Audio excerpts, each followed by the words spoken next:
Night was not only a curtain, it was a roof of signs. When the sun went down and candles shrank the world to small islands of light, the sky opened into a sea more spacious than any ocean.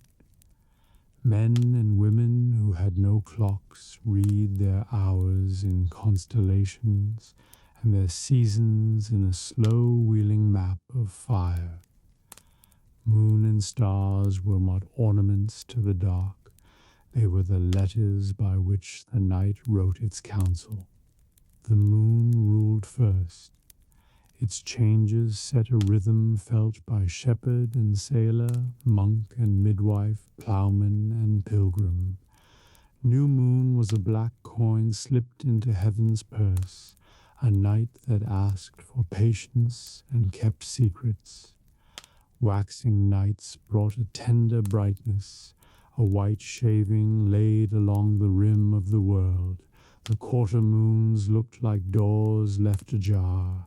At full, the moon walked the fields like a milk-pail lord, laying down paths across ponds and rooftops.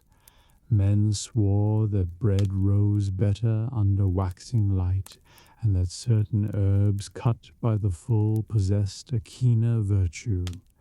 Whether by faith or by accident, the moon's calendar reached into pots and gardens, into the timing of shearing and the setting of snares.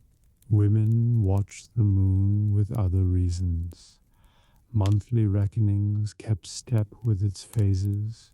Midwives, counting weeks on knuckles, nodded at its disk as if to an old colleague. They swore that some children preferred to enter the world when moon and tides were full of strength, and that others, more bashful or stubborn, waited for the dark.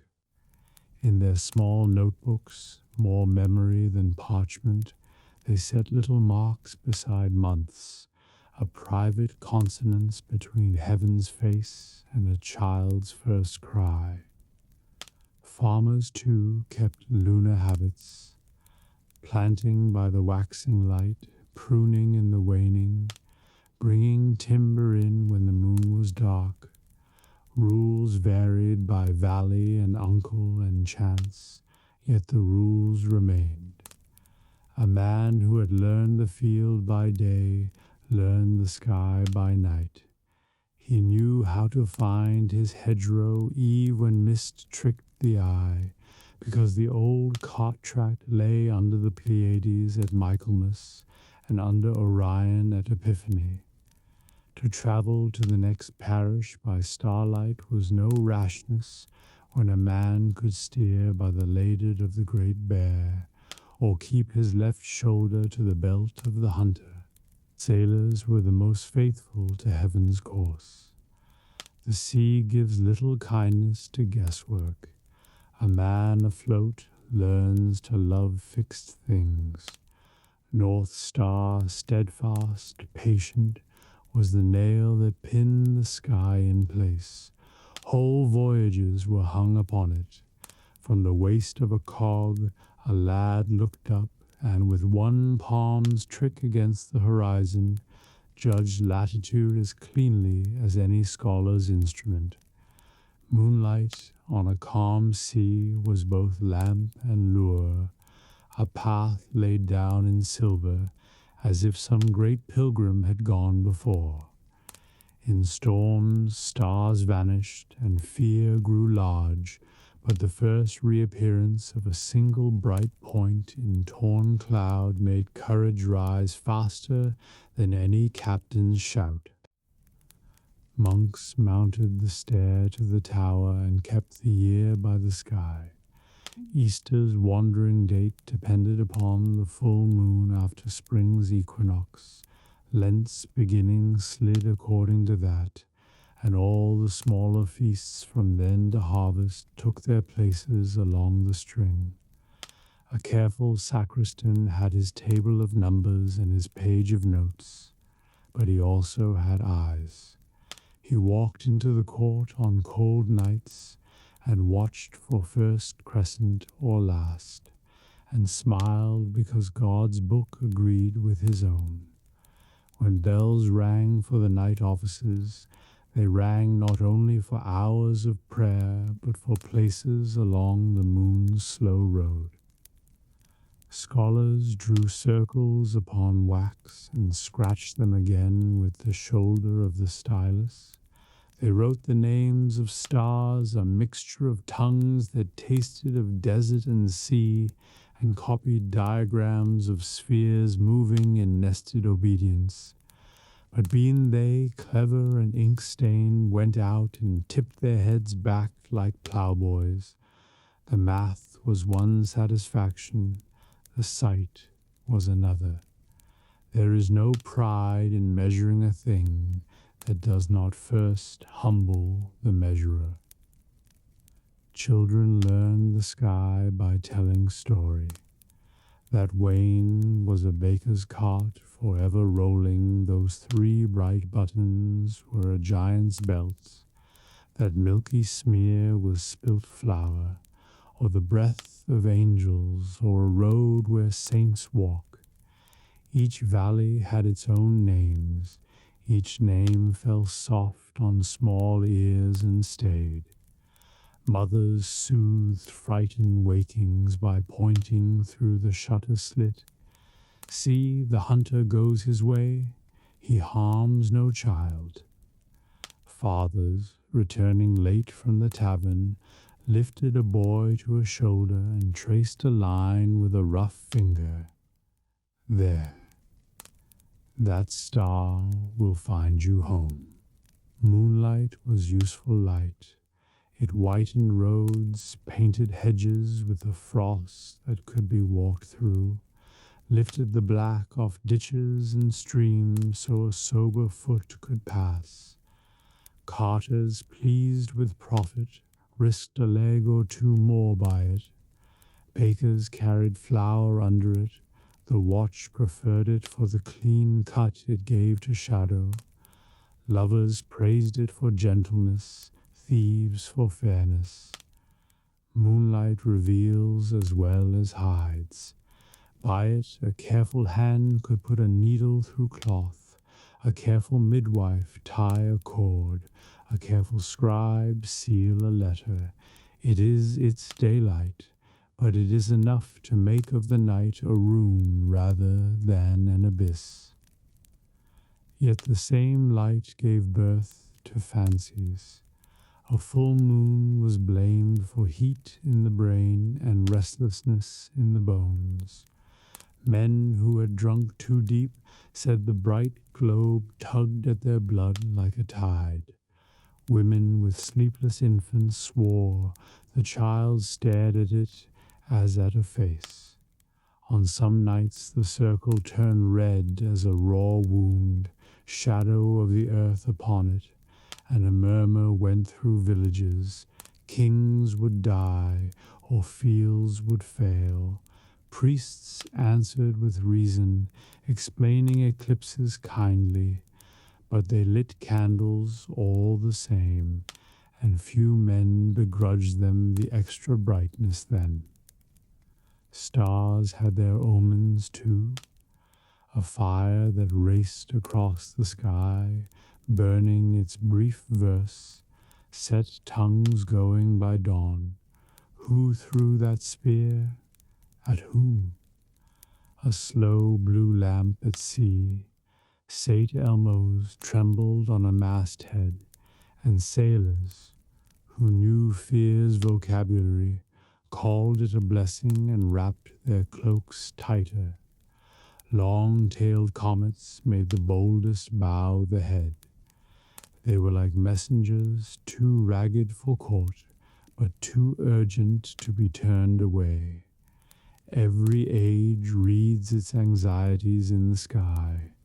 The Middle Ages saw banners there. Astrologers set up their craft at fairs and whispered confidences outside the Guildhall. A birth cast under the sign of this, a journey begun under the face of that. They had charts and seals and sentences for all occasions. The church frowned and tolerated by turns, beating back the presumption that stars rule souls, but allowing wisdom where seasons and humors are concerned. In kitchens, milkmaids had their own astrology. If stars glittered like salt flung high, frost would come. If they were dulled as if behind whetted horn, rain pressed in its soft request. Each art has its ladder, not every rung is firm. In the cold months the sky drew near. The breath of cattle plumed and faded. The wintry moon made panes of ice seem like glass for kings. Stars jingled like harness on a great unseen team. Hearths were hugged tight then, but even those who dreaded crossing courtyards lifted the latch for a look, only a heartbeat, just to reassure themselves that the lamp of the world had not been snuffed. Night air in the lungs is a tonic and a sermon. It says little, but it says it very clearly. Summer made the sky spacious. Long twilights let children play among swallows who scissored the warm air. Bats came after with their quiet mouths. The moon, rising late, found benches still occupied and songs stubbornly refusing to end. Vespers melted into crickets and owls and the private prayers of the unhurried. On the road, a pilgrim with a cockleshell on his hat walked on until the stars made stairs for his feet.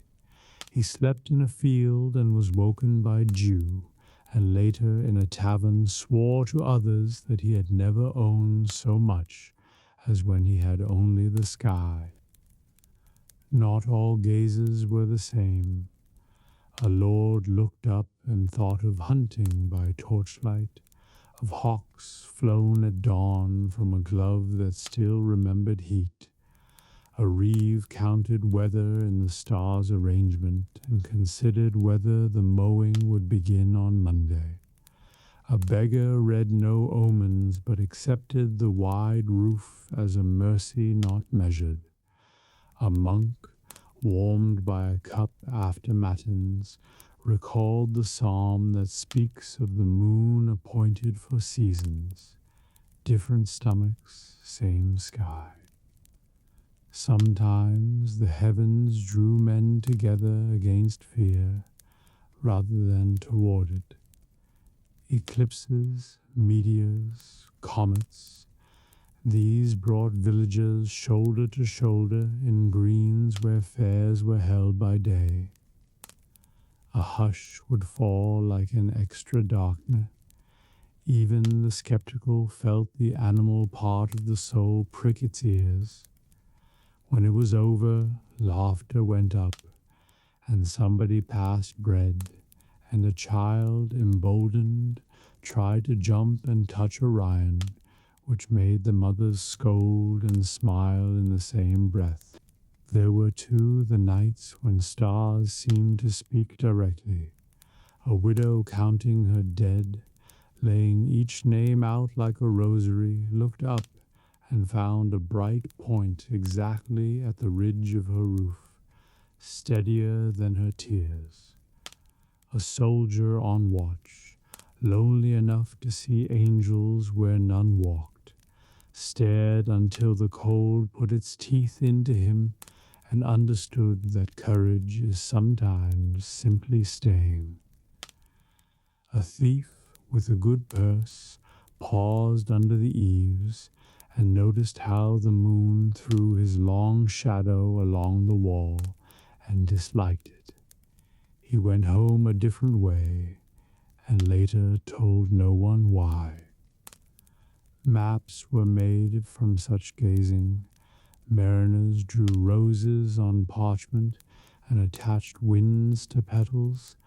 Travelers spoke of a road star that never betrayed them, Monks prepared computus wheels so that holy days would not drift into error.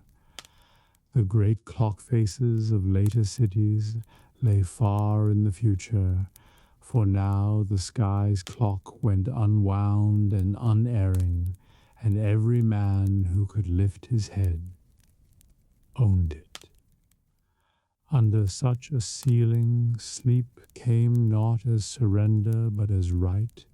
One lay down with a blessing, as if the stars were witnesses. Windows were cracked to give the night a path through the room, so it would not press too closely on the chest. Candles were pinched, the last ember was spoken to, as to a dog, stay. Outside, the moon kept its watch like a discreet friend, checking the corners of lanes and counting the hours without knocking. Thus moonlight and stars made companions of the dark. They gave the night both face and measure. They eased the fear that comes when a man suspects himself the only living thing awake. They also sharpened the mystery. The more one saw, the more knew there was beyond seeing. In that sharpened edge lay the medieval bargain with dark. We will bank our fires and trust you, provided you keep your silver lamps lit and your signs in their appointed places. And most nights the bargain held.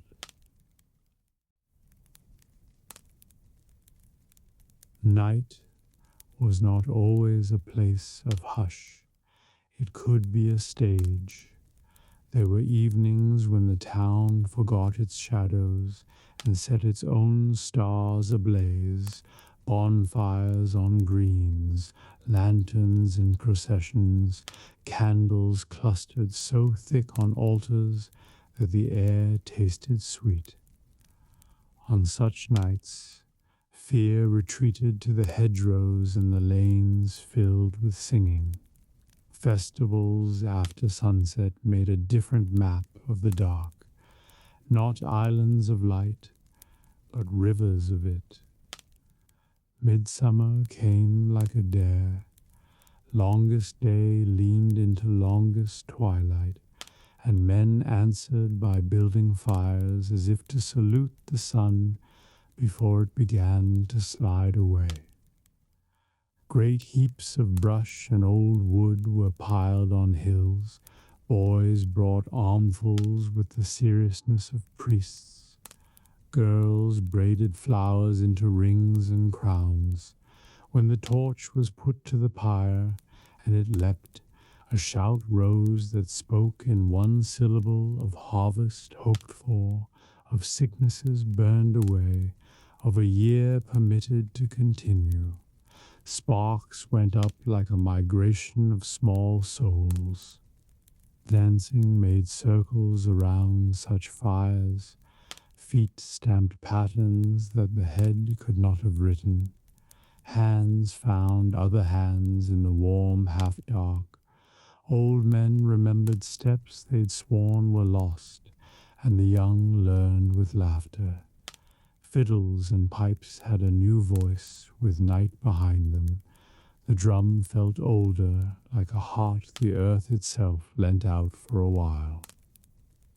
Couples leapt through edged flame where it ran low, a foolhardy blessing that made spectators gasp and mothers cluck, and those who had jumped grin at each other as if they had stolen from the year a coin no one could spend. Charms were made then, not ashamedly. Cattle were driven between small fires for health. Ashes were scattered on fields with a mason's seriousness. Herbs cut that night were stitched into pillows to keep the bad dreams from the door. Children rolled burning wheels downhill and called that the sun playing. Women saved embers to light the hearth on winter's worst morning. The priest, who in other months would rebuke mingled customs, often stood aside on this night and smiled, for he had seen that joy is more teachable than terror. Saints' Eves lit the church end of the street, Candlemas set flame into every hand, a river of tiny stars carried in procession while the choir taught winter what light sounds like. The candles were blessed. Some went back to houses to become lightning's answer and birthing's companion, and some remained to feed the year's great liturgy. On All Hallows' Eve, bells spoke the names of those whose mouths could no longer answer, and whose nights were longer than any farmer's families, crowded pews with grief that had learned how to sit up straight. The after dark of such nights was gaiety but gravity, and yet it cured fear better than ale. Rogation processions wound like living beads along field edge and brook. Torches bobbed, banners fluttered, litanies rattled softly from lightning and tempest, from plague, pestilence, and famine. Good Lord, deliver us. Children were solemn for a quarter hour and then tripped and had their ears tweaked. The line passed through twilight and into dark, then turned home. Boundary stones were tapped or whipped with switches so the parish would not forget itself. Night's office was to make the familiar strange. The church's office was to make the strange familiar by blessing it. Guilds claimed their own nights. A feast in the hall spilled out the door. Torches set the crest on the banner alive. A lantern shone through horn upon the seal embosomed there. After prayers and bread and speeches that took their tie, the brethren processed, side by side, past houses they had helped to roof and shops that had trusted their measures. Apprentices held their heads a little higher under dark masters stepped more carefully to show the steadiness they sold by day. If a drunk shouted, he was clapped on the shoulder and drawn into the line until he remembered his manners. The night belonged to order, merrier for being chosen and not imposed. There were secular revels that wore the church's hour like a borrowed cloak. May games ran late, with the queen upheld on a chair, and the lads with garters green finding courage that the sun had not given them. Christmastide ran scandalously long, and houses kept candles in windows as if the Christ child were lost and needed a map. Twelfth Night set cake and mischief on the board. A lord of misrule carried a wooden scepter through streets that knew the true one, but preferred for an evening to bow to laughter. The watch looked ow and shook heads tolerant as old dogs.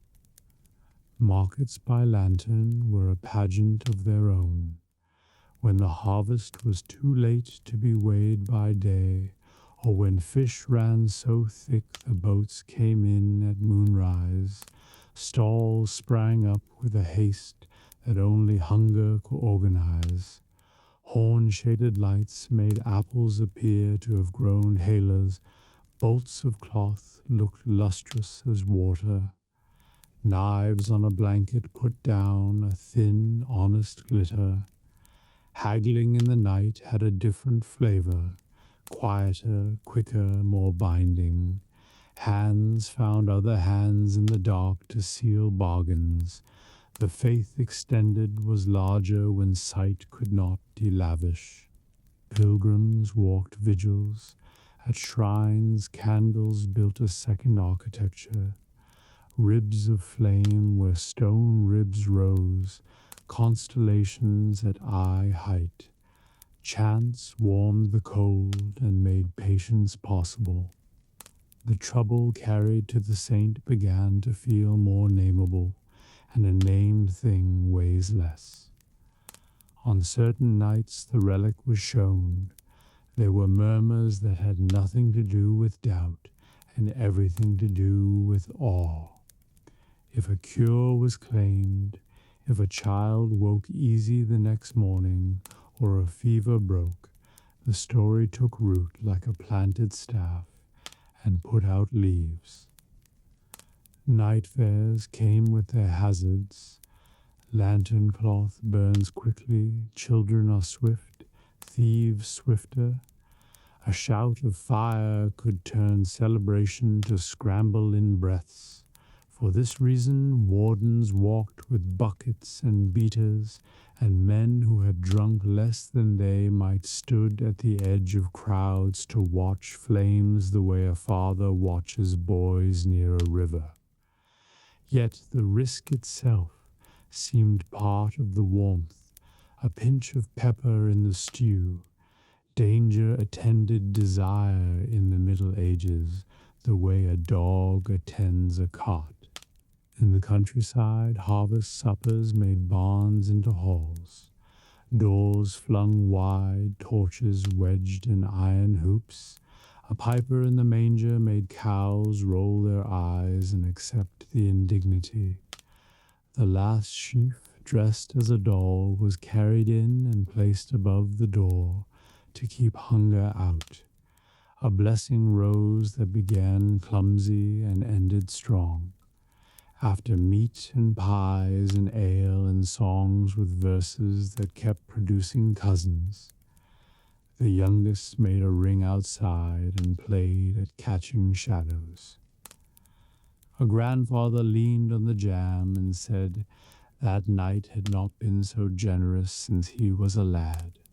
Everyone told him he said that every year and hoped he would say it again next. At ports, when a fleet returned after long absence, the quay burned with joy. Pitch torches hissed and threw smoke thick as rope. Wives craned in the red gloom, children were held up and thrust forward, names flew back and forth over water as if they were fetch hooks. In the taverns, squalls of reunion roared until the watch hammered shutters for mercy. The sea lets men imagine they are brave.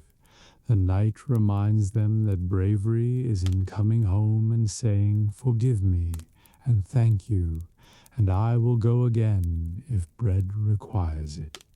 Processions against fear were processions for memory.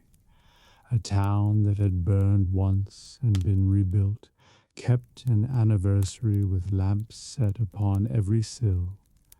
From far meadows the place looked like a hive that had remembered itself. A village that had survived pestilence walked in pairs with black ribbons tied on sleeves and candles cupped in hands. They sang softly and counted those not present and learned how to carry both gratitude and absence in the same chest. Night, which magnifies loneliness, to sometimes perform its opposite by giving many voices a shared room. Children stored such nights as treasure better than coin. The first time a boy sat on his father's shoulders to see over torches. The first time a girl was allowed to carry a candle in a line that moved like a small galaxy. The first leap through a failing midsummer flame. The first sweet shock of hot chestnuts pressed into a cold palm. The first glimpse of a saint's reliquary gleaming like daylight rehearsing. These were the bright stitches by which childhood's coat held together, warming later years when the wind became a different kind of teacher. Not all souls joined the revel. Some watched from lintels, faces half lit, content to let the crowd carry their part. A widow who had buried too many candles for 1 year stood within and held her own small light and allowed the singing to come through her like rain. A miller, wary of leaving his wheel untended to night mischief, set a lantern in the window and called that his contribution. The passers-by nodded, understanding that flower has its own hours. Festivals admit absences. Joy is a net with large and small knots. Afterwards, quiet returned like a creature that had retreated to the hedges and decided the lane was safe again. Smoke thinned, pitch traced black commas on the cobbles, wax puddled pale on stones like fallen moons. Ash was raked and kept for gardens. Garlands were hung where hens would not trouble them. Banners were folded with the same care as vestments. Children were put to bed with faces still pink and eyes still dazzled. Lovers' hands, let go at last, felt both emptier and more certain. And in houses that had been heavy, a window was opened to let out heat and let in stars. So the medieval night, which can brood and frighten, also learned to celebrate. Fire, ordered and shared, became a language. Songs carried by breath braided strangers into neighbors. Candles, blessed or bought, through a reach farther than fear could jump. After the fires of feast and the whispers of fear, after the watchman's round and the tavern's noise, the night returned to its truest work. It closed eyes. The medieval world, like our own, spent more hours in sleep than in any other single pursuit. To sleep was not idleness, but necessity, as vital as bread, as universal as breath. And yet, sleep was more than rest. It was a world of its own, half remembered, half mystical, a country that every man and woman visited each night, and yet never wholly understood. The shape of sleep. As told before, sleep came in two halves, the first and second, with an interval between.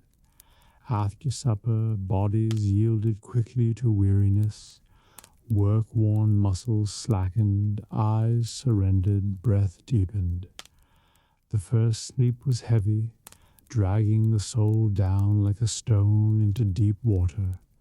Then, at midnight or so, the body woke again, not always fully, but enough to turn in the straw, stir the embers, whisper a prayer. This waking was no disorder. It was expected, common to all, as regular as the cock's crow at dawn. Then came the second sleep, lighter, filled with gentler dreams, preparing the soul for morning.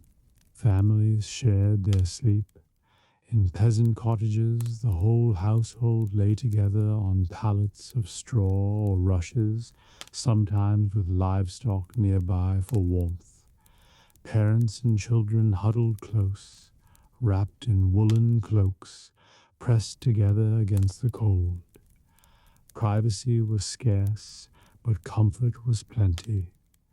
The nearness of familiar breath, the murmur of prayers, the reassuring thump of the dog settling at the foot of the bed. Sleep was communal, not solitary. It bound households as much as meals did.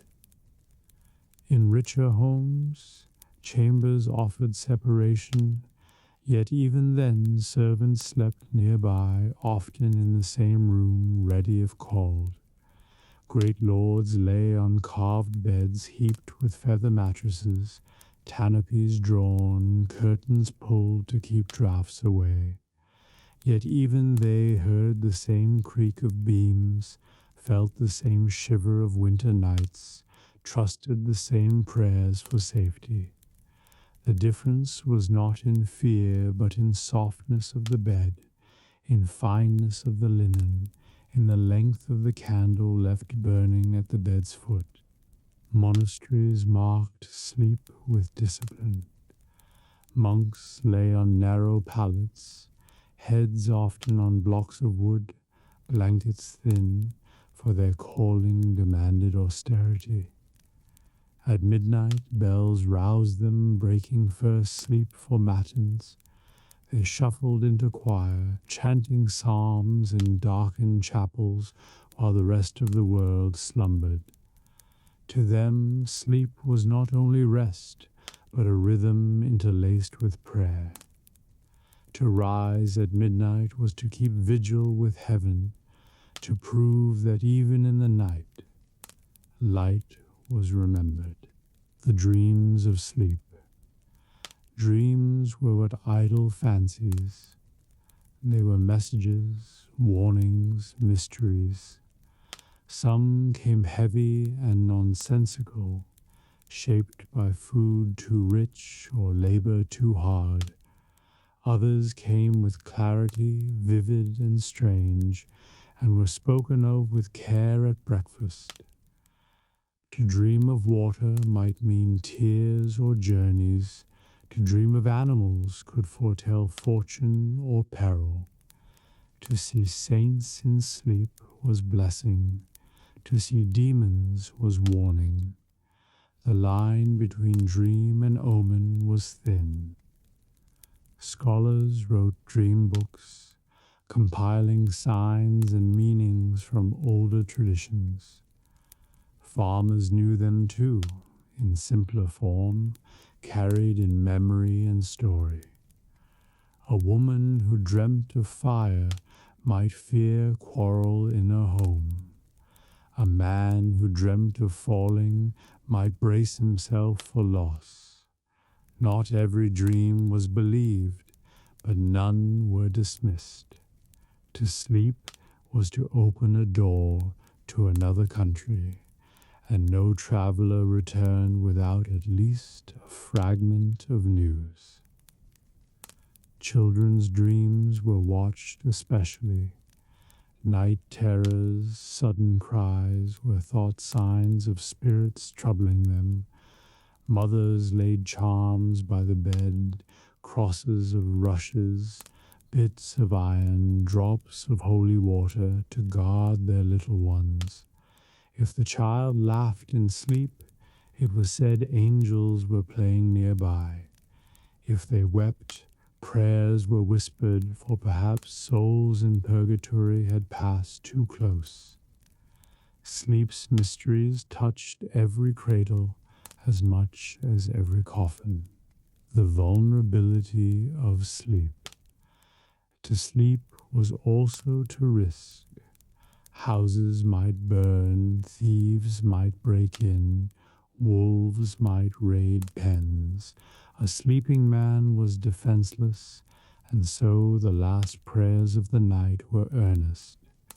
Keep us this night from evil. Charms were set, doors barred, watchmen trusted. The curfew bell, far from being an inconvenience, was reassurance that all the town was quieting together. Even so, sudden death in sleep was a known fate, and it bred caution. To lie down at night was to trust both God and neighbor. For the sick, sleep was healer and hazard. A fevered child's restless tossing kept mothers wakeful, fearful that dreams might carry the soul away. A wounded man who finally slept deeply gave relief to all who watched at his side, for healing was said to begin with such slumber. Physicians prescribed sleep as remedy, urging quiet rooms, gentle herbs, soft cloths. They also warned of too much sleep, fearing it might sink a patient past waking. Sleep was medicine, but like all medicine it bore its own risks. The poetry of sleep. Poets and preachers alike loved the imagery of sleep. To them it was a cousin of death, a nightly rehearsal for the long rest all must take. Sermons spoke of the soul departing the body in sleep, wandering as it might at death, returning by morning if God permitted. Beds were likened to graves, dreams to judgments, waking to resurrection. Yet sleep was not only a somber symbol, it was also peace, the balm of the weary, the gift of God to his children. He gives his beloved sleep, the psalmist had written, and medieval folk knew it in their bones. Songs were sung to ease the way into slumber. Mothers crooned lullabies, half prayer, half melody, rocking babes until lids fell. Minstrels in halls ended their performances with gentler airs, lords and ladies nodding as fire sank low. Even shepherds, alone in fields, hummed tunes to themselves, songs that mingled with the calls of owls and the sigh of wind. Music was a bridge into sleep, guiding the soul gently over the threshold. Sleep and time. The night's cycle governed the day. First sleep, waking, second sleep. This rhythm meant that tasks could be divided. Some work was done in that midnight interval. Dough kneaded, animals checked, prayers said, love shared. Then the second sleep refreshed again. Dawn was not sudden but prepared for. It rose into a world already half wakeful, ready for its coming. Time itself was marked not only by bells but by bodies, by the way sleep shaped the hours. The stars, too, were timekeepers. A man lying awake could tell by their place how many hours until dawn. Monks relied on them as much as on bells. Sailors trusted them above all. Sleep was not unmeasured drifting. It was counted, watched, interpreted. The medieval world, though without clocks as we know them, was deeply attuned to the passage of hours, and sleep was its greatest measure. The unity of sleep. In the end, sleep was the one activity that ignored class, wealth, and rank. The king on his feather bed, the peasant on straw, the monk on his hard pallet, all closed their eyes, all entered the same mystery.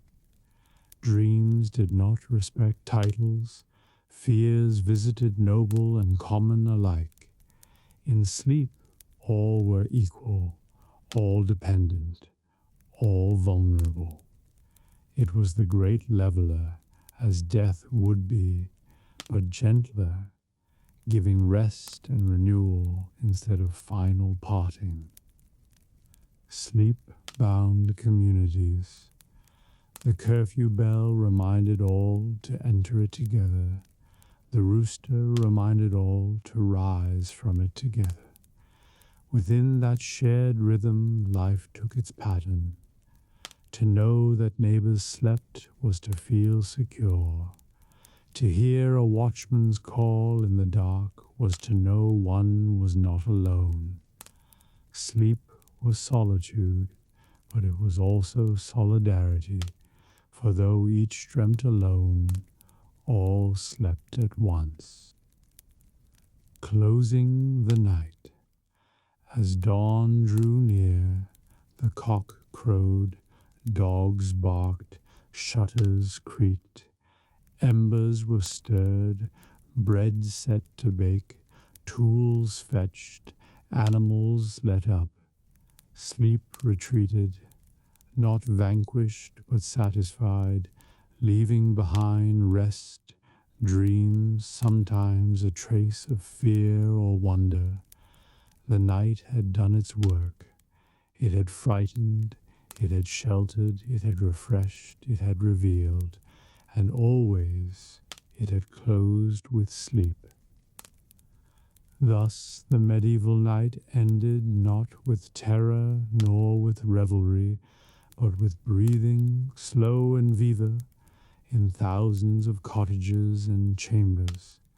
It ended with bodies curled in straw, with monks chanting themselves back into silence, with mothers humming babes into rest, with travelers stretched weary on barn floors. It ended with souls venturing into dreams, into mysteries they would half remember by day. And when the sun rose and the bells rang again, men and women stepped into light, carrying the night within them fears, the wonders, the prayers, and the peace of sleep.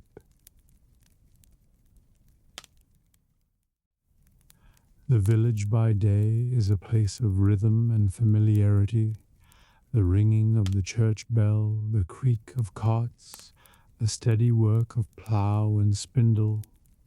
But by night, when the fields lie silent and hearths glow faintly behind shuttered windows, the village is changed. Shadows stretch long, owls cry from the rafters of barns, and the lanes lie empty beneath the moon. In that silence fear takes hold, for in the dark crime lurks, petty theft, sudden violence, the quarrels of neighbors that flare into blood, or the footsteps of strangers who slip away with what is not theirs. Every villager knows the fragility of peace. A hen stolen from the coop, a loaf of bread missing from the bakehouse, a scythe gone from the barn. Such small losses weigh heavily where little can be spared. A thief in the night is not only a nuisance, but a threat to survival. A stolen sack of grain may mean hunger in winter. A broken fence may let livestock wander, their loss irreparable. So when the dog barks suddenly at midnight, when footsteps sound too close to the cottage wall, hearts beat faster and prayers rise in whispers. Theft is not the only shadow. Quarrel that begin in daylight may carry into darkness. Neighbors who disputed over a strip of land, a wandering pig, or a harsh word exchanged at the tavern may find anger burning hotter after ale has loosened tongues. Fists fly in the narrow lane, knives are drawn in sudden fury, and what was once insult becomes blood. In such moments, the darkness feels complicit, wrapping crimes in its cloak, hiding them until dawn reveals the wound, the bruise, or the corpse. Bandits to haunt the imagination. The forest beyond the fields are dense and deep, filled with the rustle of leaves and the creak of branches.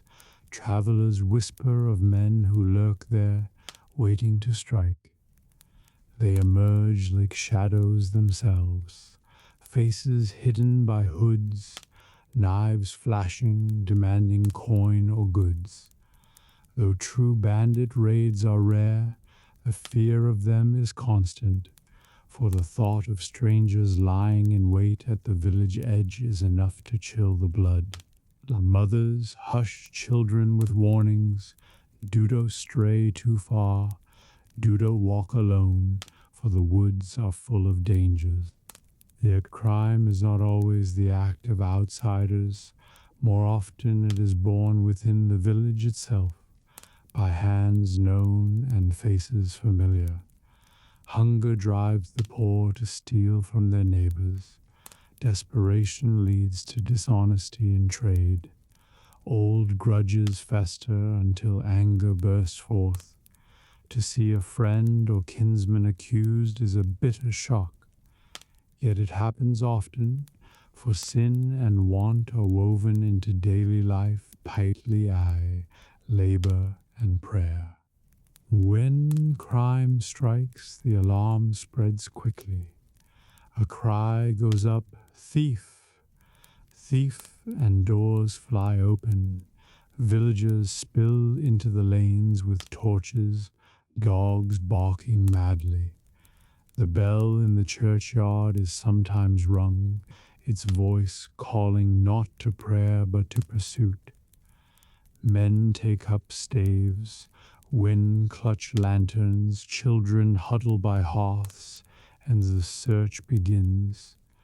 Footsteps X through the night, the community rises together, bound by shared fear and shared anger. If the culprit is caught, the response is swift. He may be dragged to the manor house or luck in the church porch until morning, held under guard while neighbors gather to witness. Anger flares easily, cries for punishment rising from the crowd. Yet restraint too is valued, for justice belongs not to the mob but to the court. Still, the shame of being caught, bound and exposed before one own kin, is itself a punishment, a stain upon reputation that lingers long after fines are paid. But if the thief escapes, suspicion festers, whispers fill the village. Was it the poor widow with too many mouths to feed? Was it the youth known for idleness? Was it a stranger passing through or a neighbor once trusted? Eyes grow narrow, greetings colder, bonds strained. Trust once broken is not easily mended, and the shadow of crime lingers even when no proof is found. By day, the fields and cottages seem safe again.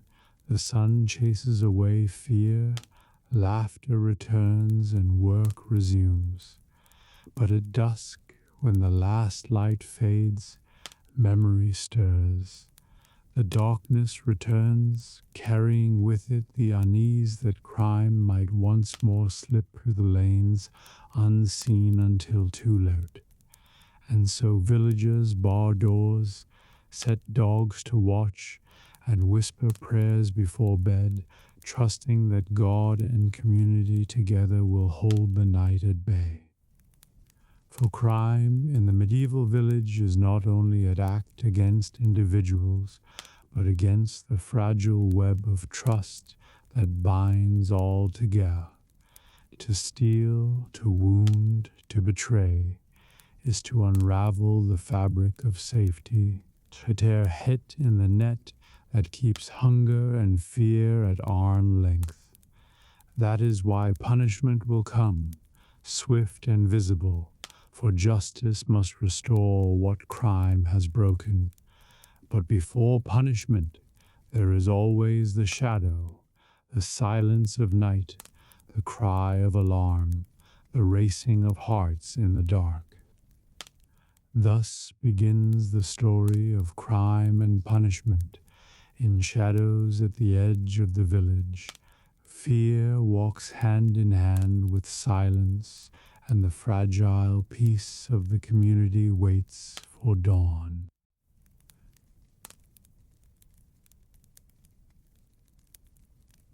In a world without policemen, we know them. Law and order in the medieval village depended on the villagers themselves. Safety was not the task of strangers in uniform, but of neighbors bound together, each responsible for the other. The system was simple, but it carried great weight. The tithing. A tithing was a group of 10 households sworn to watch over one another. Every man above a certain age was bound by oath to keep the peace, to bring forward wrongdoers, and to answer if one among them broke the law. If a thief fled, his tithing was called upon to pursue him. If a murderer vanished, his fellows were charged with finding him. Guilt was never borne alone, it was shared by the group, ensuring that no man could vanish into anonymity. In this way, responsibility spread like threads in a net, binding each person to his neighbor, making the village itself a guardian of order. The oath was solemn.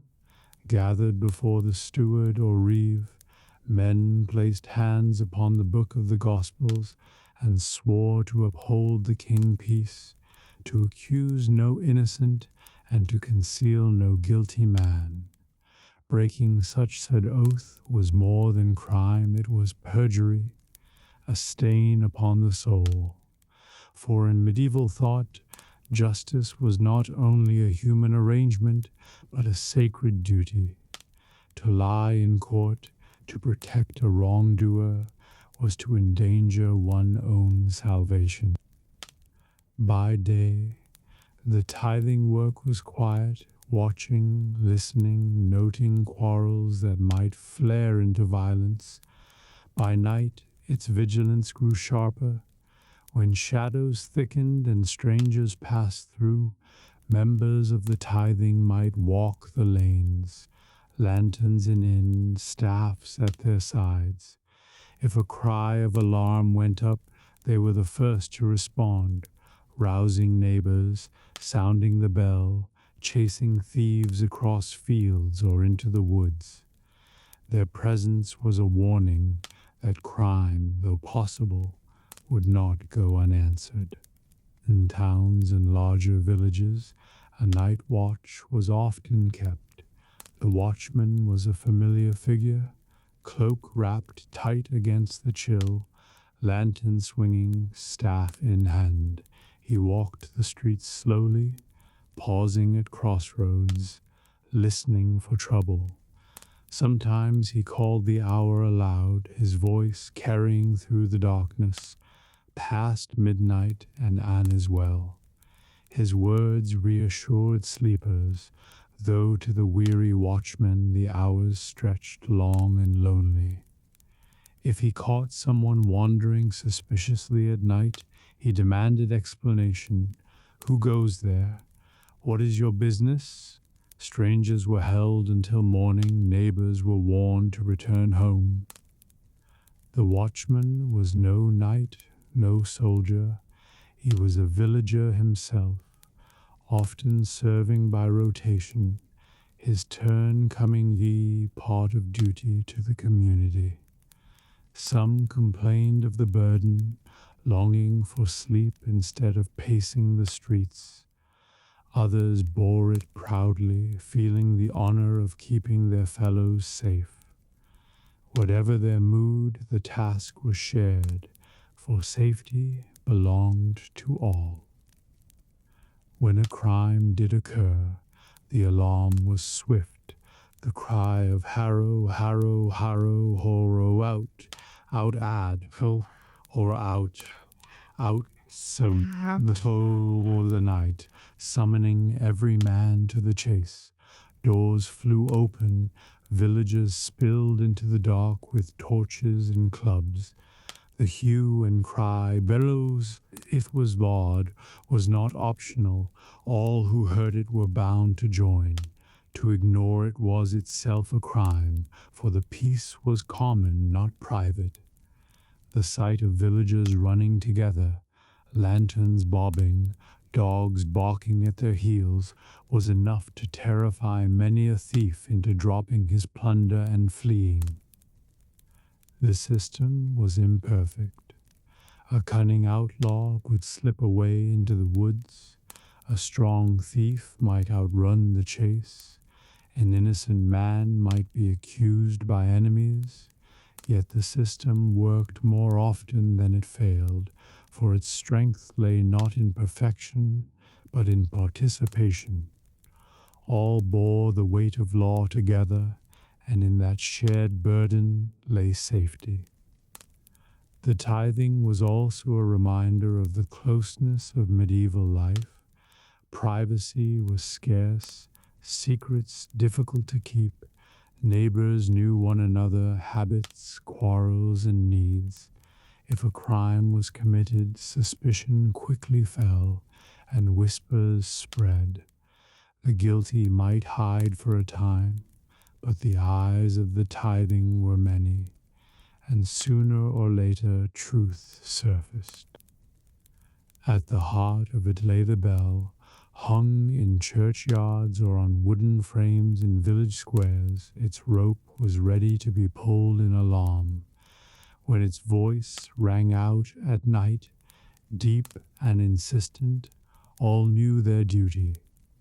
Men seized weapons, women guarded children, the village rose they'd won.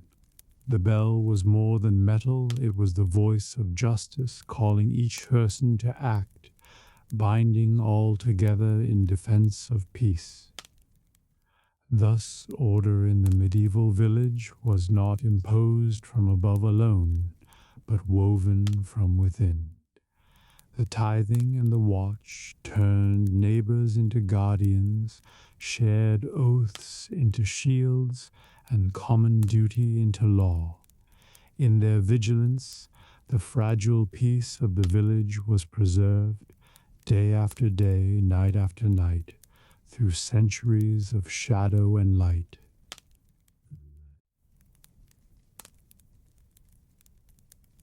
Beyond the tilled fields and the church bell reach lie the places where law grows thin, the forest, the heath, the lonely road that winds between villages.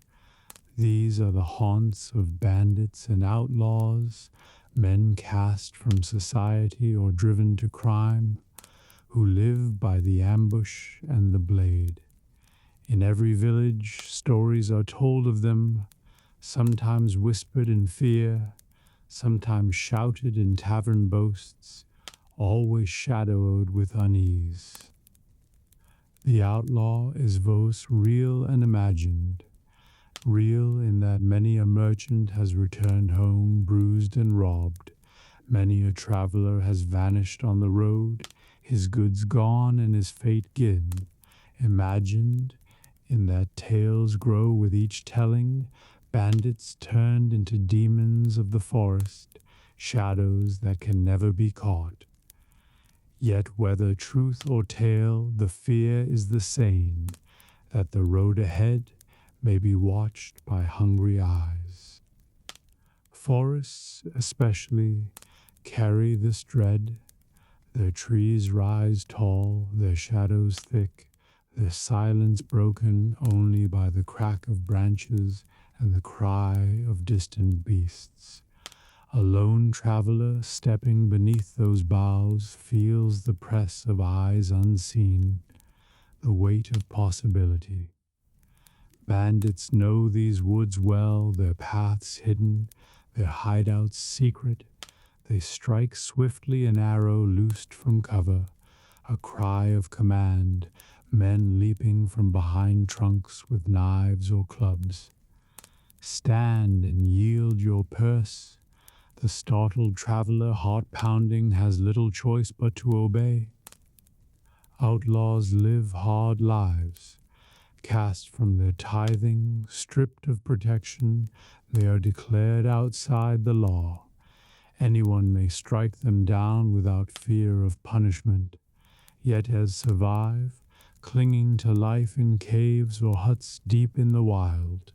They hunt game, steal sheep from folds, raid travelers, and sometimes trade secretly with villagers too afraid or too greedy to refuse. For many, outlawry begins with desperation, a debt unpaid, a theft committed, a quarrel turned deadly. Once named outlaw, return is nearly impossible. To live beyond the law is to live at a ghost, hunted by sheriffs, shunned by kin, feared by all. Yet tales of outlaws are not always give. Around firelight, children listen wide-eyed to stories of clever rogues who rob the rich and spare the poor, who outwit sheriffs, who vanish into the greenwood laughing.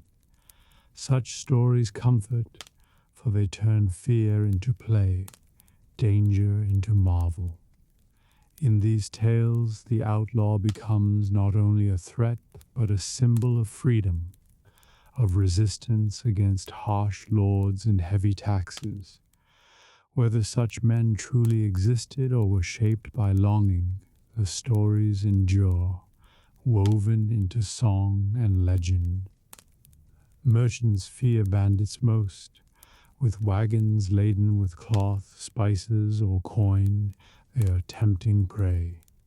Many travel in groups for safety, hiring guards or riding with caravans. Along certain roads, inns and watchtowers rise, placed there by lords eager to keep trade flowing. Yet even so, the danger cannot be wholly banished. A bend in the road, a stretch of forest, a sudden storm, any may have cover for attack.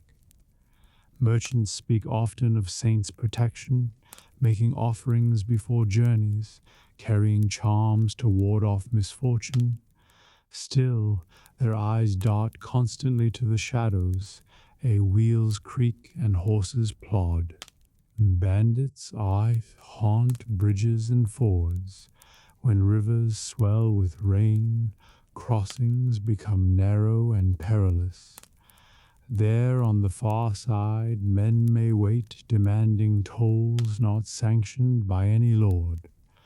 Refusal brings blows, compliance, poverty. The bridge itself becomes a trap, its timbers echoing with footsteps of fear. The punishment for banditry is harsh. Should a band be caught, their fate is swift. The gallows, the noose, the jeering crowd, lords make examples of them, for nothing endangers peace more than lawlessness on the roads. Bodies may hang for days, crows circling overhead, their sight a warning to others. Yet still, you bands rise, drawn by hunger, by greed, by the belief that luck may favor them where it failed their fellows. To ordinary villagers, the outlaw is both menace and mystery. They fear his thefts, yet secretly admire his defiance. They lock doors at night, yet whisper tales of greenwood kings. They pray for safety on the road, yet dream of freedom from lords and sheriffs. In the outlaw, they see both danger and desire, the shadow of crime and the glimmer of rebellion. As dusk falls, the village hearth seems warmer, the church bell steadied, when thoughts turn to the wild beyond.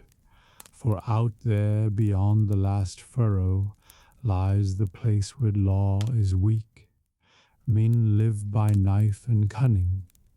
We a lone traveler may vanish without trace. Out there walk the outlaws and bandits, figures half real, half legend, forever haunting the edge of medieval imagination.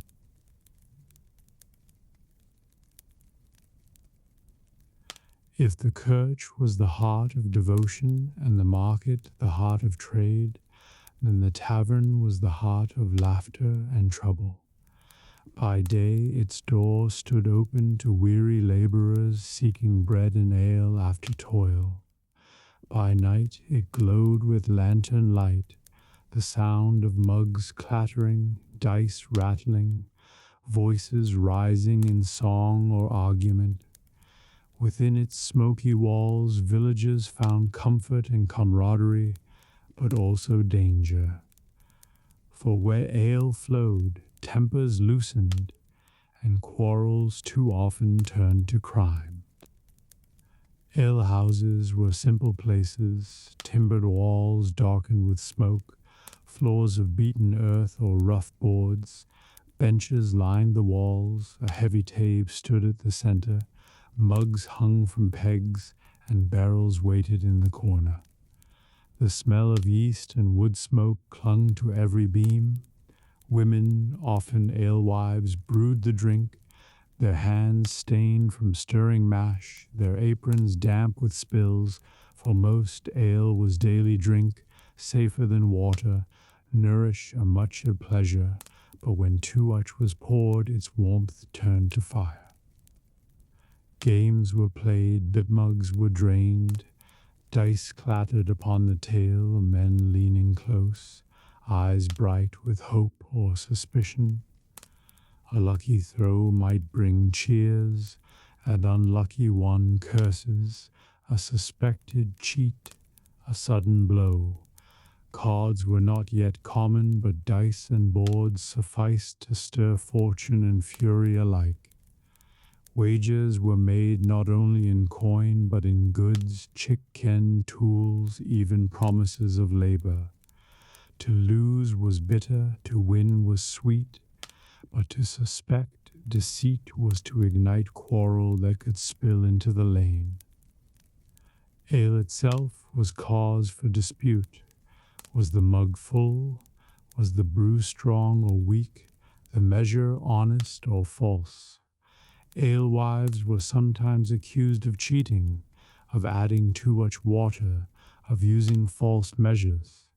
The assize of ale proclaimed by crown and court set standards for strength and price, but enforcement was uneven. When villagers believed themselves cheated, tempers flared, words flew, and the steward might soon hear complaint.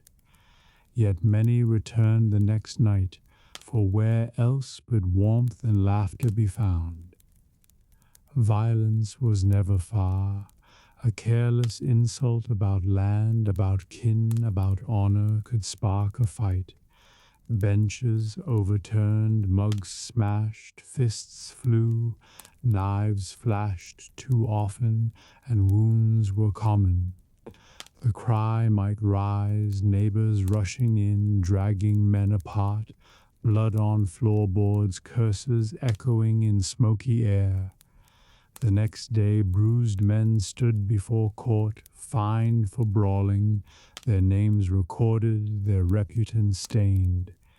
Yet week later they returned to the tavern once more, as though drawn back by the same fire that had burned them.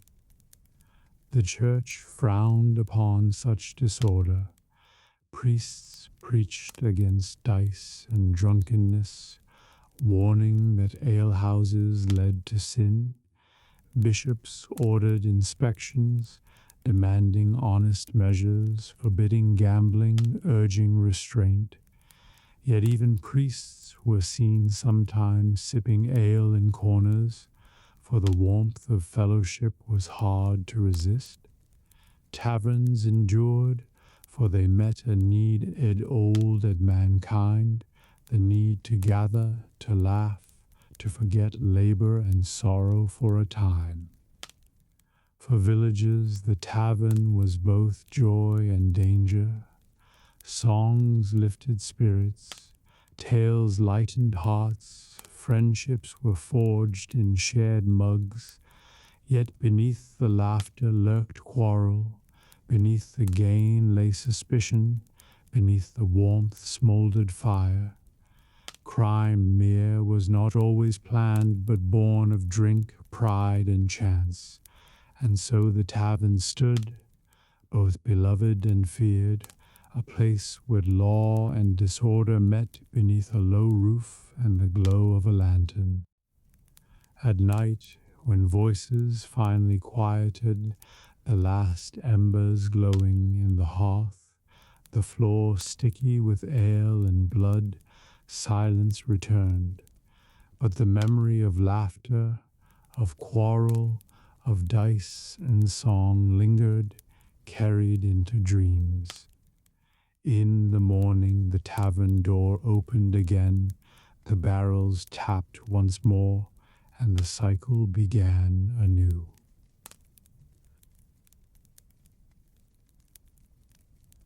Not on crime came from the shadows of the forest or the blades of bandits. Often it rose from within the village itself, from quarrels that began small but swelled into anger, violence, and wounds that could not be hidden. For when men and women live close, sharing fields, water, fences, and taverns, tempers are easily kindled, and the line between argument and crime is thin. The causes were old the plough, a pig rooting in a neighbor garden, trampling beans or onions, a cow breaking through a weak fence and damaging a field, a cart left in the lane blocking passage. Such slights might seem small, but in a world where every sheaf of grain mattered, where survival hung on fragile harvests, they cut deep. Harsh words followed, then shouts, then sometimes fists or knives. What began the dispute over beasts or boundary could end with blood in the dust. Water, too, was cause for strife. Villagers quarreled over rights to draw from wells, to dam streams, to turn mill wheels. The mill especially, owned often by lord or monastery, was a place of tension. A miller accused of taking more than his share of grain, of cheating by weight or measure, might face the fury of those he served.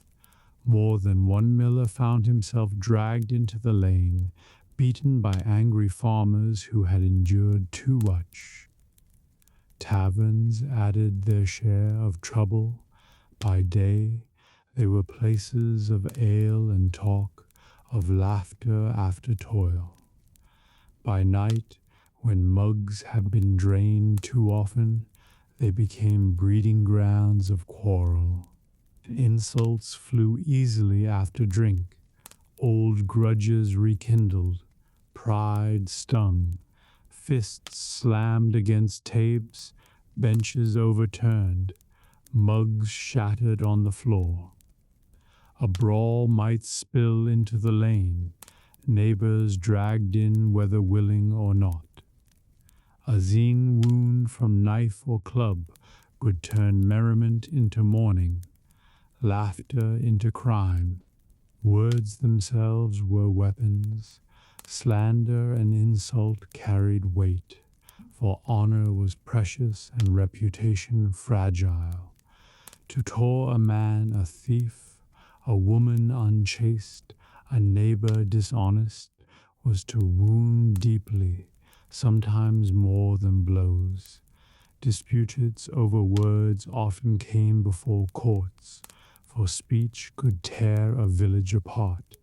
'Tis surely the violence. To accuse falsely was itself a crime, but to endure insult without answer was unbearable.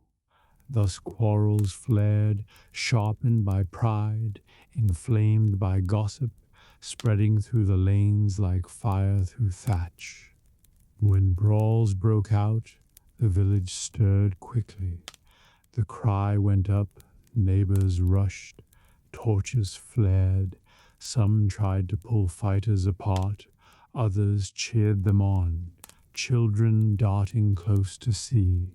Yet all knew that what happened in the heat of anger would what end in the lane alone. Injuries meant questions, questions meant court, and court meant punishment. The steward or reeve would hear of it, fines would be levied, and those who had fought would pay in coin or labor for the peace they had broken. Yet not disputes ended with punishment. Some were settled by mediation, elders stepping in to calm tempers, priests urging forgiveness, neighbors reminding one another of the bonds they shared. A handshake before the altar, a promise made on oath, might restore harmony. Fines would be paid, wounds healed, friendships mended. For in the village no one lived apart. Enemies were also neighbors, and grudges could not be sustained without harming all. Still, the memory of quarrels lingered. Old insults were not forgotten, old wounds not easily forgiven. The man who once raised a knife in anger might be watched with suspicion for years. The woman accused of slander might find her words weighed more harshly. Crime in the village was not only punished by court but by memory, by the whispers that followed long after the steward fine was paid. At night, when villagers sat by hearths, stories of the day quarrels were told again and then. Children listened, learning who had fought, who had spoken harshly, who had made peace. In this way, the history of disputes became part of the village story, woven into its memory bay tightly day harvests and feasts. Thus crime was not always the act of strangers or shadows. Often it was born in the ordinary life of the village, in fields, in taverns, in words spoken too sharply. It rose from hunger, from pride, from the closeness of lives bound together. Though courts and fines might restore the balance, the memory of quarrels remained, a reminder that peace was fragile, that crime could begin with nothing more than a pig in the beans, a mug of ale too may, or a word too harshly spoken.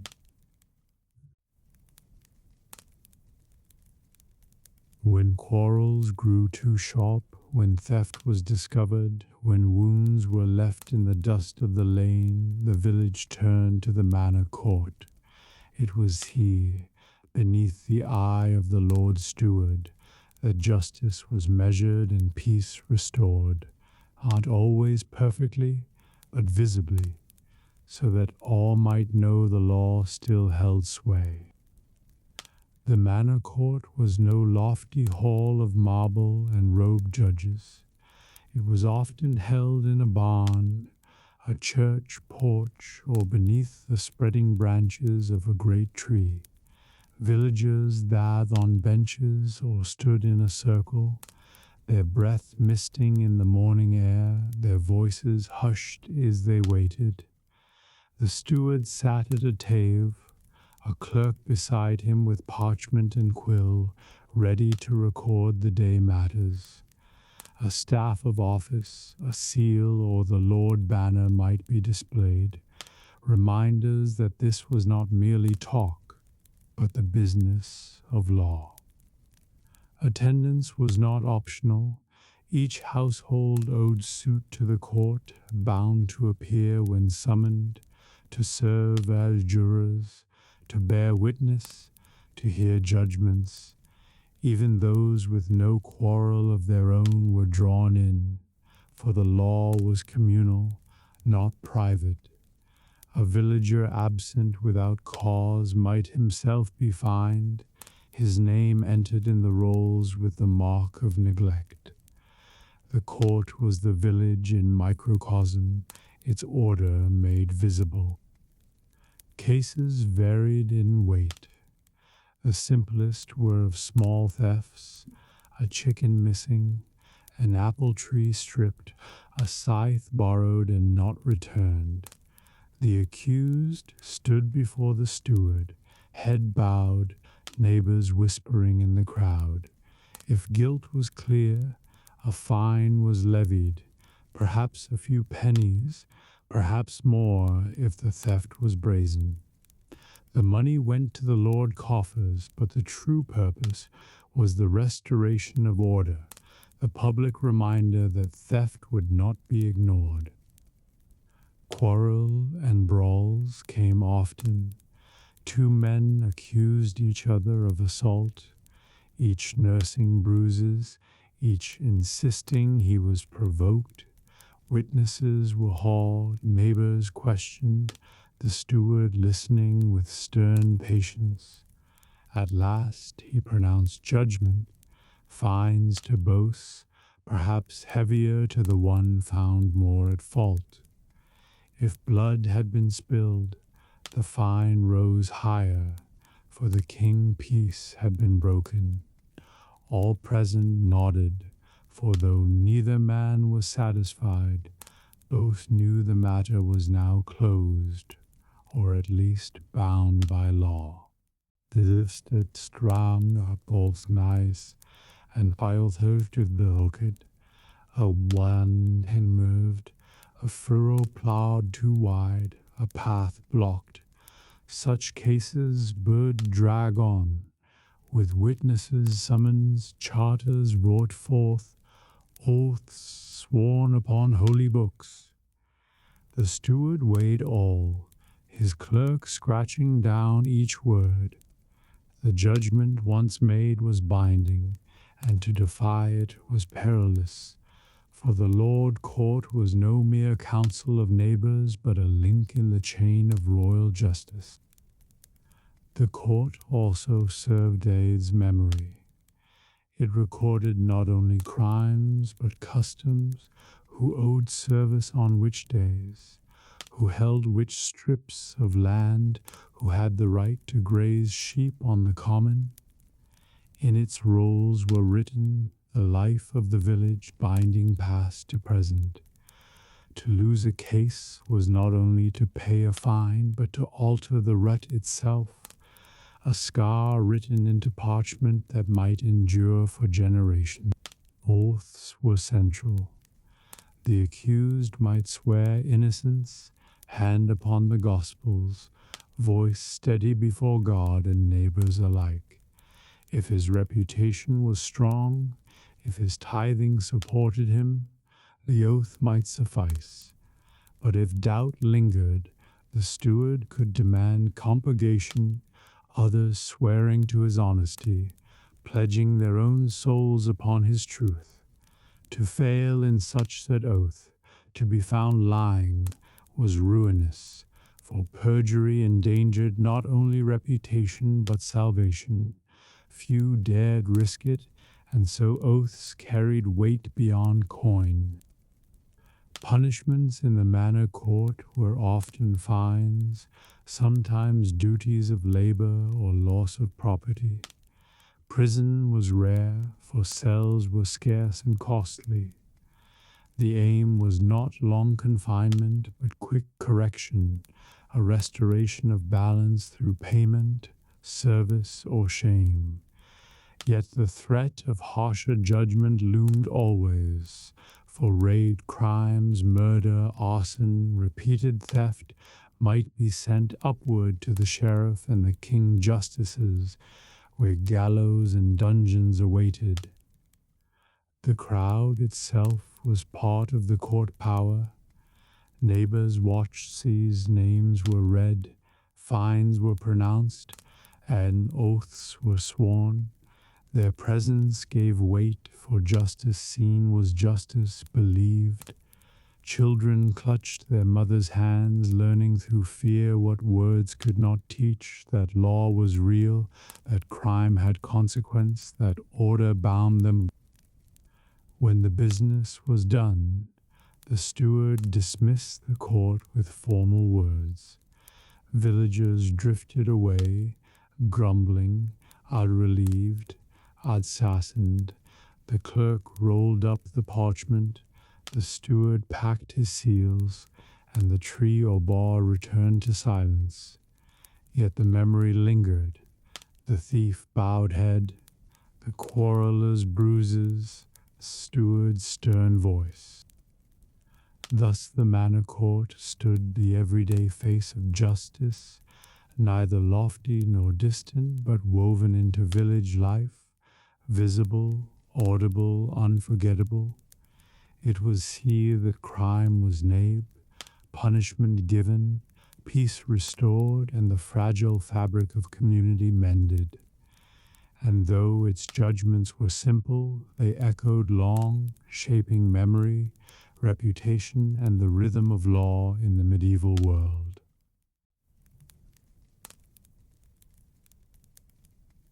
Beyond the manor court, Vines and oaths sufficed to mend quarrels and punish petty thefts. There stood a sterner arm of authority, the King Justice. When crimes were too vive, too violent, or too disruptive for the village to contain, the matter passed upward into the hands of sheriffs, justices, and royal officials. Their coming was rare, but when it occurred, it left a mark upon memory, for it was the presence of the crown itself descending upon village life. The sheriff was the king man in the shire, a figure of weight and dread. He rode with armed men, his cloak bearing the mark of office, his seal granting power. Villagers paused and stared when his party entered a town, hooves striking sparks upon stone, banners fluttering.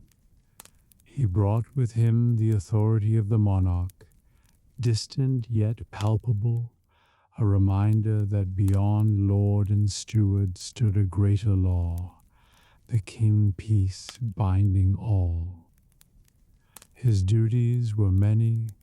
He levied taxes and rents, summoned men for military service, carried out writs from the royal chancery, but most feared was his role in law. He hunted fugitives, seized accused men, and brought them before higher courts. When gallows were raised, it was often under his command, his men standing guard, justice was carried out. To hear that the sheriff was coming was to know that mercy would be scarce, for his task was not to soothe but to enforce. Royal justices, too, traveled the land, holding assizes in market towns. These were great occasions, their arrival rocked by ceremony. Crowds thawed in squares, villagers craned to see, merchants pressed close, children stared in awe. Beneath canopies or within guild halls, the justices sat, robes heavy, seals displayed. Clerks unrolled long parchments filled with names and cases, the ink dark against vellum. The business of law, once local and familiar, now stretched to encompass many villages, many crimes, all weighed beneath the king's gaze. At such sessions, grave crimes were heard, murder, arson, robbery, treason. The accused were wrought in chains, guarded by armed men. Witnesses stepped forward, voices trembling liens they spoke. Juries of villagers gave verdicts, swearing upon their souls. The justices listened, stern and remote, their judgments final. Punishments here were not small fines, but death, mutilation, or long imprisonment. The gallows outside the town stood ready, its beams stark against the sky. For villagers unaccustomed to such severity, the sight was unforgettable. A thief who in Manor Court might have paid pennies here, might lose his hand. A murderer faced hanging without hope of pardon. The crowd watched in silence days, ropes were tied, the condemned confessed sins, priests murmured prayers. The sheriff gave the signal, the trap fell, the body swung.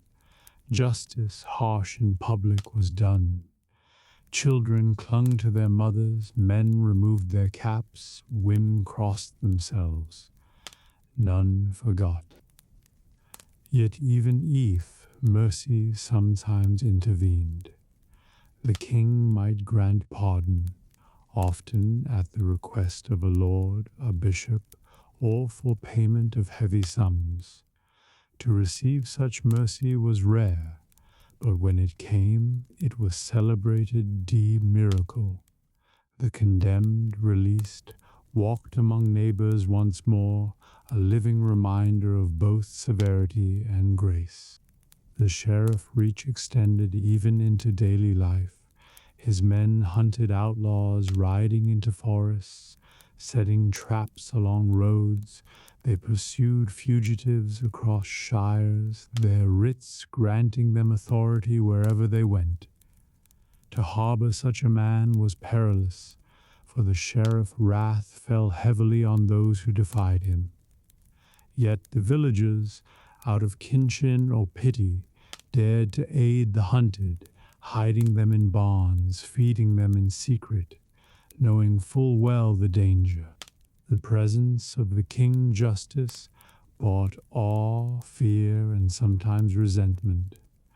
For while villagers trusted their own courts to know them, to weigh their quarrels with their sense of custom and mercy, the royal officials were outsiders. They came with parchments and proclamants, unfamiliar with local disputes, more concerned with the letter of law than the bonds of neighborly life. Their justice was swift and harsh, leaving little room for compromise. Yet it was necessary, for without it the most violent crimes might fester unchecked. When the justices departed, when the sheriff men rode away, a hush often lingered. Villagers returned to fields and hearths, shaken by what they had seen. The gallows might remain standing, gid reminder of authority. The memory of trials and punishments remained vivid, shaping behavior for years. Parents warned children, mind your temper, mind your tongue, for the King Justice sees all. Thus the sheriff and the King Justices stood as the long arm of power, stretching from distant castles and courts into the smallest villages. They brought fear, awe, and sometimes hope, reminding all that the law was not only local custom but royal command, not only the word of steward or priest, but the authority of crown and kingdom. In their presence, crime seemed heavy, punishment inevitable, and the weight of order undeniable.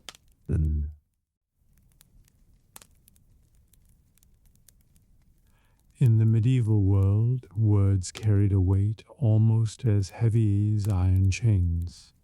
For in a society wheat's written records were scarce and witnesses often few, the spoken oath stood at the heart of justice. To swear was not merely to promise, it was to bind one's soul before God, to stake salvation upon truth. And when guilt or innocence hung in the balance, oaths became the thread from which verdicts were woven. When a man stood accused before the Manor Court or the King Justices, he might be asked to wage his law to clear himself by oath. He would place his hand upon the Gospels or the relics of a saint, his fingers trembling slightly, his eyes lowered. The clerk recited the solemn words, and the accused repeated them, swearing that he was innocent of the charge, that he had spoken no falsehood, that God himself was witness to his truth. To rake such said oath was perjury, and perjury was no small crime. It endangered not only earthly reputation, but eternal soul. Yet rarely was a single oath enough to support his claim. The accused might need to gather compurgators, neighbors, or kin willing to swear alongside him. These men, often 12 in number, stood beside the accused, hands raised, voices steady, swearing not that they knew him innocent, but that they believed his oath was true. Their honor was pledged with his, their souls risked with his fate. For a man of good standing, respected in his tithing, compurgators came readily. but for one distrusted or shunned, few would step forward, and without them his case collapsed. Thus reputation became valuable coin, to live honestly, to treat neighbors fairly, to be known trustworthy. These were not only virtues, but safeguards against future peril. A man known for quarreling, thieving, or slandering might find himself unable to muster oaths when he most needed them, abandoned by neighbors unwilling to risk their own salvation for his sake. In this way, the law was not only enforced in courts, but in daily life, in the fragile weave of honor and trust. Witnesses too swore oaths, their testimony bound by sacred words. To lie was perilous, for if discovered, the liar faced not only earthly punishment, but eternal damnation. Yet temptation remained, and disputes sometimes devolved into contests of credibility, each side marshalling oaths to outweigh the other. The steward or justice weighed the balance, but always it was the oath itself that stood as the final thread of truth. Even lords and sheriffs respected the sanctity of oaths. A captured thief might beg to be tried not by ordeal or rope, but by his sworn word, if he could find compurgators to stand with him. Sometimes villages themselves swore oaths, was declaring that no crime had been committed within their bounds, or that a fugitive had not been harbored. The collective word of the community was powerful, a shield against suspicion, though dangerous if false, for should the lie be discovered, punishment would fall upon all. The ritual of swearing was solemn. The church was often the stage, candles lit, relics displayed, the gospel book laid open. The accused touched holy objects, sometimes kissed them, though sealing his words with reverence. Priests stood by, reminding all that God's eye pierced every deceit, that no lie could escape judgment. To swear falsely was to risk not only gallows but damnation, and the fear of eternal fire kept many tongues truthful. Yit-Ra trusted oaths alone. Some muttered that men of silver tongue might persuade compurgators, or that neighbors might swear out of kinship rather than truth. So when doubt lingered, harsher tests were invoked, ordeals of iron and water, that God was asked to reveal guilt directly. These were feared, for their outcome was terrible, but they reflected the same belief that truth could not be hidden from heaven, that God himself was the final judge. Still, for most disputes, oaths sufficed. They were practical, swift, and deeply feared.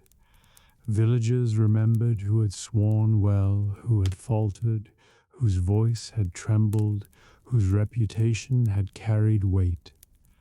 They learned that justice was not only in courts, but in daily conduct, in how they were known and trusted. In this way, the oath bound not only the present case, but the fabric of community, weaving honesty, reputation, and law into one. At night, when villagers vethed by hearths, they spoke of the day trials. He swore well, one might say, nodding at a neighbor acquitted man would doubt him, or he found few to stand with him, his life of quarreling has cost him dear. Children listened, learning the lesson, live honestly, guard your reputation, for one day your life may hang on the words you speak before God. Thus, trials and oaths were more than rituals of law. They were acts of faith, moments when the unseen judge was brought upon to witness truth. They shaped daily life, kept reputation bright, punished deceit, and reminded all that in every word, every promise, every dispute, heaven listened, though fines and punishments might be given by stewards and sheriffs. It was the oath, the trembling hand upon the holy book, that carried the heaviest weight of all. The medieval world was steep in faith, its days measured by bells and feast days, its stories filled with saints and miracles. Yet even in such an age, doubts sometimes stirred, quiet questions whispered by firelight, uneasy thoughts hidden behind bowed heads at Mass. For though miracles were many and saints were near, the human heart is never without its shadows of uncertainty.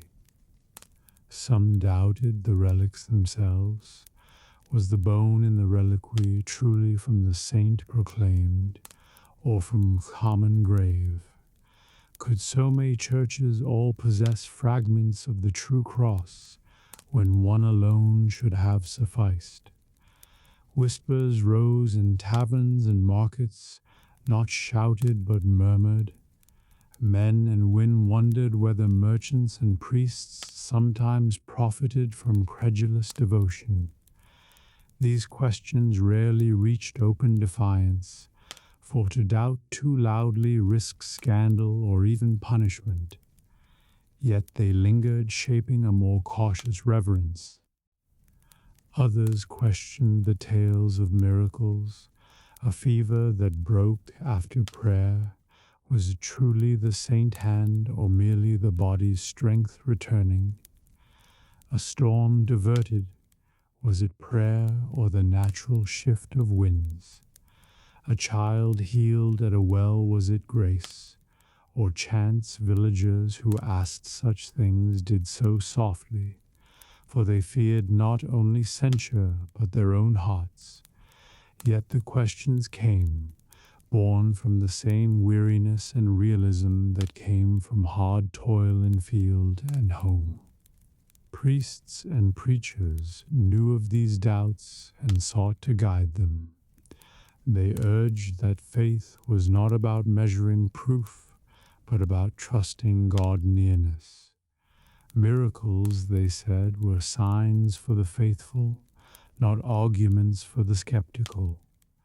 To believe was itself a grace, a gift that opened the soul to receive blessing. To doubt was human, but to surrender doubt to prayer was holy. In sermons they reminded their flocks that Thomas himself had doubted until he touched Christ's wounds, that he was not cast aside but welcomed with mercy. For many, faith and doubt lived side by side. A mother might whisper suspicion when a neighbor healing seemed exaggerated, yet still pray with tears for her own child recovery. A farmer might scoff at tales of visions, yet still carry a scallop shell with reverence. Doubt did not always weaken faith. Sometimes it sharpened it, turning simple trust into deeper reflection, pressing the heart to cling more firmly to what it chose to believe. There were also those who leaned toward disbelief more strongly. Some mocked relics, calling them trinkets. Some laughed at stories of saints appearing in dreams. Some muttered that miracles were inventions of priests to draw coins into coffers. These voices were rare in the village, for public scorn brought danger, but they grew louder in towns and courts, especially among those more educated. Scholars debated, clerics argued, councils investigated. Faith endured, but not without struggle. Yet for most villagers the balance was simple. Doubt might whisper, but faith spoke louder. They had little choice, for in a world of hunger, disease, and war, hope was necessary. To believe that saints watched over them, that holy water healed, that relics protected, was to find strength against despair. Doubt might gnaw, but it could not feed the hungry, heal the sick, or comfort the grieving. Faith could, and so faith prevailed. In a way, the very presence of doubt made belief stronger. To choose trust despite questions was to make faith an act of courage, not merely habit. Villagers knew their hearts wavered, yet still they knelt, still they lit candles, still they sang hymns. Their devotion was not blind but persevering, a pilgrimage of the spirit that walked through shadow way-led light. At night, when shadows lengthened and silence pressed upon cottages, doubts sometimes returned. Men stared into embers, wondering if the saints truly heard. Women rocked sick children, wondering if prayers would avail. Yet even then they prayed. They prayed because prayer itself was comfort, because to cry out to heaven was better than silence, because to believe was to hope, and to hope was to live. Thus the medieval world was not a place of unthinking certainty, but of faith lived amid questions. Miracles were cherished, relics revered, visions treasured, but doubt was never wholly absent. And in that tension lay the true strength of devotion, not in the absence of uncertainty, but in the decision to believe, to trust, to walk the road of the soul with eyes lifted upward, even when shadows lingered at the edge. For many pilgrims, the climax of devotion was not only the relic or shrine itself, but the cathedral that housed it. These towering structures of stone rose above towns and fields like mountains of faith, their spires reaching toward heaven, their bells tolling across valleys, their stained glass windows spilling colored light into shadowed naves. To step within them was to step into another world, one where heaven seemed near, and earth burdens grew lighter. The journey to a cathedral began long before its doors. Pilgrims approaching from the road saw towers rising far in the distance, guiding them like beacons. The sight of Canterbury Great Church, of Santiago Twin Towers, of the Lateran in Rome, quickened tired steps. Villagers who had never seen a building taller than their parish steeple stood awestruck before walls that soared higher than trees, carved with saints, angels, and scenes of Scripture. For many, the cathedral was itself a miracle of stone and labor, proof that human hands, guided by faith, could shape mountains. The entrance was rocked by carvings that preached without words.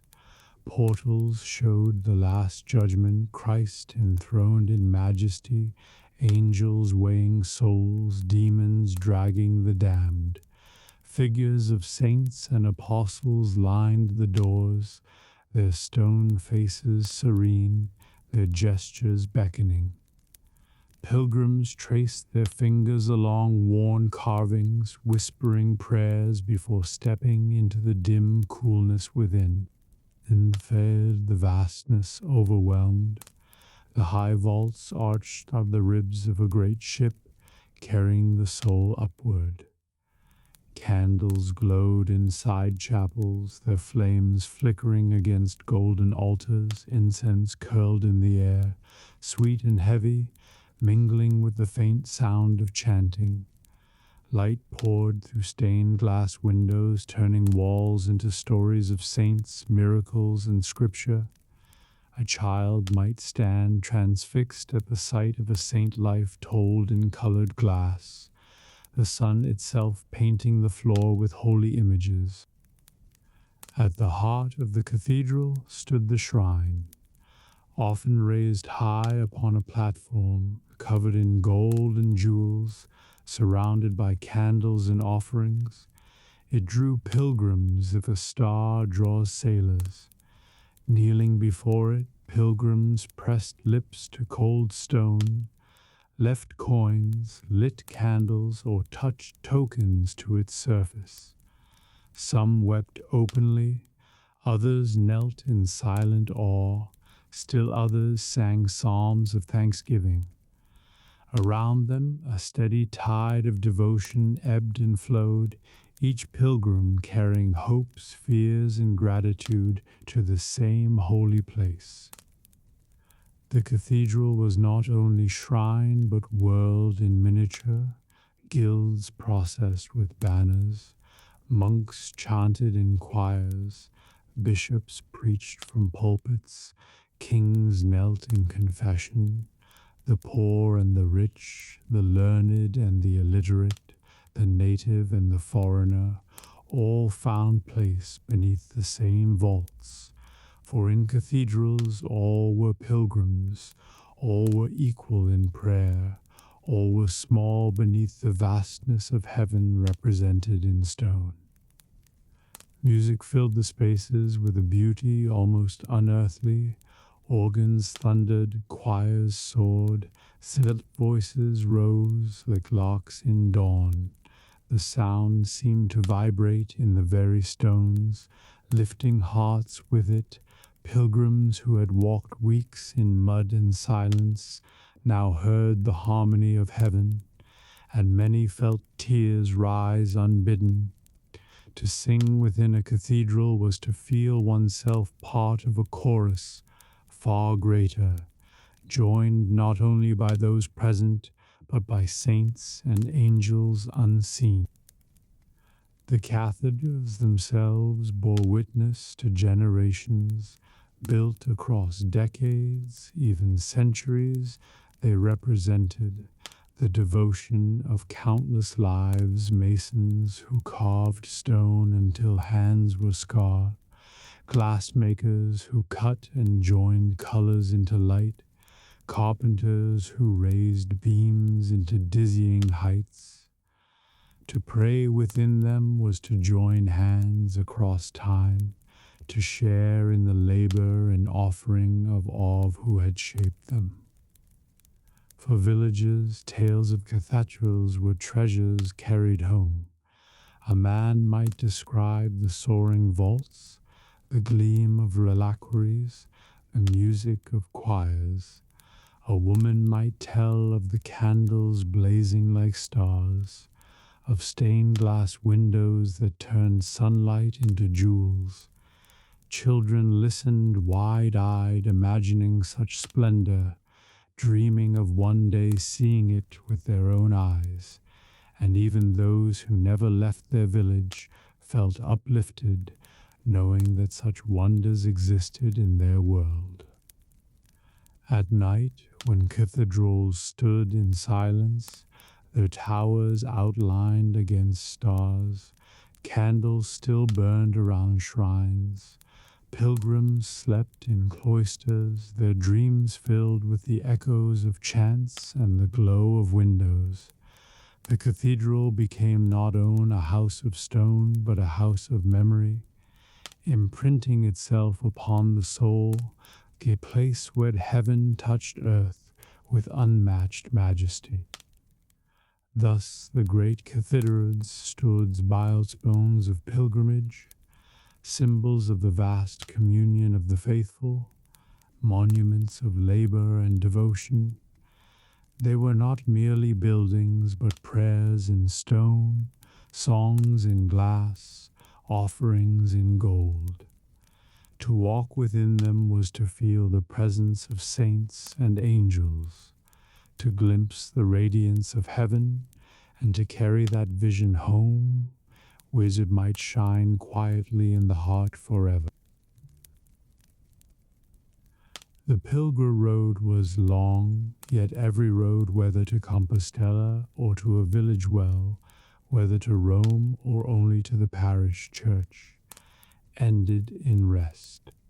For the medieval heart understood that pilgrimage was not endless wandering, but a journey with pauses, havev, and, at last, a final homecoming. And just shrines offered relief to weary feet, so too did prayer and memory offer rest to the spirit. After the feasts and processions ended, after relics were returned to their shrines, after the last candle flickered low in cathedral naves, villagers carried holiness back into their ordinary days. A scallop cell hung by the hearth, a vial of water from a spring placed on a shelf, a badge binned to a cloak. All became quiet reminders of journeys made. Children traced their fingers over these tokens, asking again for the stories of the road, of the saints, of the miracles, and in the telling, the pilgrimage continued, stretching its blessing into generations yet unborn. Rest in the spirit did not mean an end to longing. Even those who had never left their parish felt the pull of holy places, the yearning to see relics, to touch shrines, to walk where saints had walked. Yet they found peace in knowing that holiness was already near, in the church bells, in the village well, in the cross at the roadside. Every lane, every field, every hearth would be a resting place of grace, if eyes were open to see it. The saints themselves were companions of rest. Their relics might rest in reliquaries, their bones unmoving beneath gilded cases, yet their presence was felt the living. Villagers spoke of them, bade neighbors, prayed to them, protectors, sang their hymns these, though calling on fens. To rest in their company was to know that the journey was shared, that heaven was not a far country, but a household already waiting with open doors. Night itself carried a sense of pilgrimage bend, as villagers lay down upon straw beds, their bodies weary from toil, they crossed themselves, whispered prayers, and commended their souls to God. Sleep was a little death, but also a little homecoming. A pause along the road with spirit found quiet shelter. Dreams filled with saints and visions made the night a resting place for the soul, preparing it for dawn journey onward. The greatest rest awaited beyond life's final mile. All believed that death was not a full stop, but a passage into the ultimate shrine. Graves were dug near churches, so that even in death, villagers lay within the sound of bells, the shadow of altars, the company of saints. Candles burned at vigils. Prayers rose for souls in purgatory, helping them on their last pilgrimage.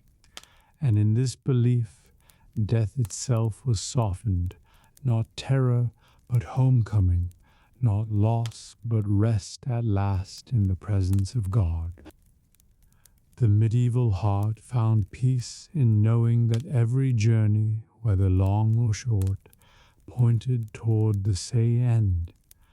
The pilgrim who returned from Compostela to his cottage, the mother who prayed at a village well, the child who dreamed of saints by firelight, all walked the same road in spirit.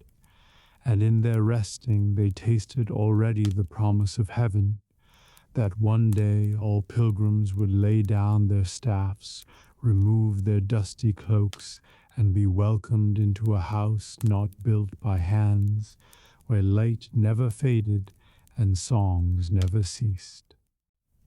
So the episode closes and began with the image of life pilgrimage, a journey of spirit rocked by signs and miracles, by saints and shrines, by doubts and hopes.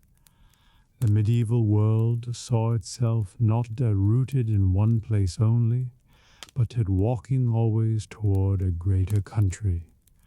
Along the way there were wells, chapels, processions, visions, and cathedrals, each a resting place, each a glimpse of what awaited at the end.